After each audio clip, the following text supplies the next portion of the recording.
और चलिए सीधा रुख करेंगे ब्रेकिंग न्यूज का। उत्तराखंड के अल्मोड़ा में बस खाई में गिरी है। पूरी डिटेल क्या है ये आपको बताते हैं। दरअसल मारचूला के पास यात्री बस खाई में जा गिरी और इस पूरे मामले में जो और डिटेल सामने आ रही है उसके मुताबिक एसडीआरएफ की टीम रेस्क्यू ऑपरेशन लगातार जारी रखे हुए है सूचना मिलने के बाद। और खबर यह भी है कि 35 से ज्यादा लोग बस में सवार थे, लेकिन यथास्थिति क्या है तो उत्तराखंड के अल्मोड़ा में यात्री बस खाई में जा गिरी और ये कुछ तस्वीर भी सामने आई है इस पूरे मामले से जुड़ी हुई, ये भी आपके साथ साझा कर रहे हैं। तो 35 से ज्यादा लोग इस बस में सवार थे। सारोड बैंड से नदी में बस गिर गई, उसमें कई लोगों की हताहत होने की खबर।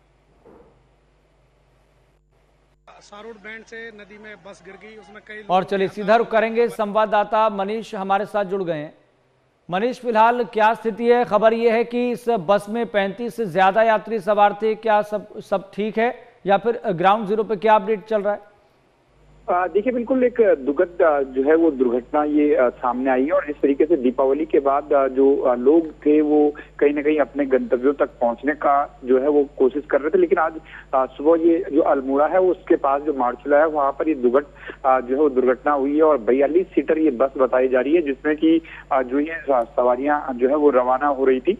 तो कुल मिलाकर एक बड़ा सड़क दुर्घटना इसे माना जा रहा है। हालांकि विधिवत आंकड़े क्या कुछ अभी तक जो है वो बस में सवार लोगों के थे, कितने लोगों की डेथ हुई और कितने लोग अभी घायल हुए, अभी रेस्क्यू ऑपरेशन चल रहा है। लेकिन जो बताया जा रहा है कि काफी लोगों को हताहत भी हुई है, काफी लोग घायल भी हुए और कुछ जो है वो लोगों का जो है वो डेथ भी हुई है। जो अल्मोड़ा एसएसपी है वो भी घटना स्थल पर मौके पर मौजूद है और एसडीआरएफ जो है वो रेस्क्यू अभियान अभी चलाया जा रहा है। प्रारंभिक रूप से जो लोग घायल है उन्हें अस्पतालों तक पहुंचाने का जो है वो काम किया जा रहा है। लेकिन सीधे तरीके से देखा जाए तो एक बड़ा दुर्घटना यह है। और पर्वतीय क्षेत्र उत्तराखंड में कई बार इस तरीके की दुर्घटनाएं होती है, लेकिन तमाम जो कोशिशें की जाती है कि जो इस तरीके की दुर्घटनाएं ना हो, लेकिन क्या कुछ कारण अब बस दुर्घटना के आते हैं, इसको लेकर भी जो है वो जांच की जाएगी। जी यस। तो हताहत होने वालों की संख्या कितनी बताई जा रही है? अभी इनिशियल इंफॉर्मेशन क्या मिल रही है? और बस चालक की लापरवाही से यह हादसा हुआ है या फिर सड़क संकरी थी इस वजह से?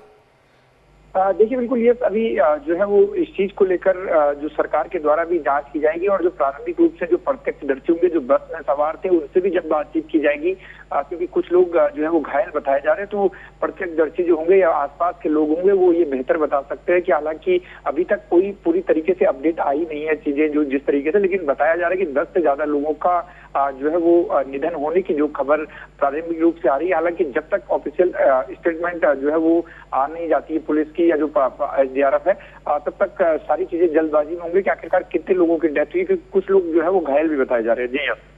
जी ठीक है, यानी कि अभी ऑफिशियल स्टेटमेंट इस पूरे मामले में आना बाकी है और जो इन्फॉर्मेशन है वो लगातार अपडेट हो रही है।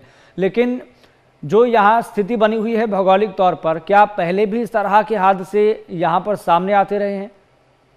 देखिए, बिल्कुल जो उत्तराखंड की बात करें तो पर्वतीय क्षेत्र और कई जगहों पर जो है वो सकरी जो सड़कें भी होती हैं और जो बैंड होते हैं, तो बैंडों पर अक्सर इस तरीके से हादसे देखने को मिलते हैं। कई बार जो ब्रेक फेल होने की भी संभावनाएं रहती है, तो अगर ब्रेक फेल पहाड़ों में हो जाता है तो अमूमन सीधे तरीके से जो है वो नियंत्रित करना बस को मुश्किल हो जाता है। लेकिन टेक्निकल दिक्कत क्या बस में थी, क्योंकि तमाम तरीके के सरकार के द्वारा जांचें भी की जाती है कि जो फिटनेस से संबंधित मामले हो या फिटनेस वाहन जो है वो सड़कों पर चले।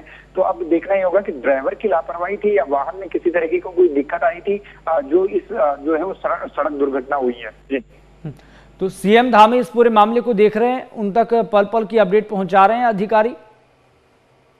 मुख्यमंत्री पुष्कर सिंह धामी लगातार इस पर अब निगरानी बने हुए हैं और मुख्यमंत्री पुष्कर सिंह धामी जो अभी कुमाऊं में ही है और कुमाऊं में ही हादसा हुआ है, खटीमा में वो मौजूद थे कल भी, क्योंकि दीपावली मनाने के लिए जो है वो मुख्यमंत्री पुष्कर सिंह धामी अपने जो घर है जो खटीमा में उनका वहां पर पहुंचे हुए थे और वहां से लगातार अधिकारियों से फीडबैक ले रहे हैं। और मुख्यमंत्री पुष्कर सिंह धामी हो सकता है कि थोड़ी देर में मॉनिटरिंग इस मामले को करें और जो स्टेटमेंट है वो भी जारी कर सकते हैं। जी।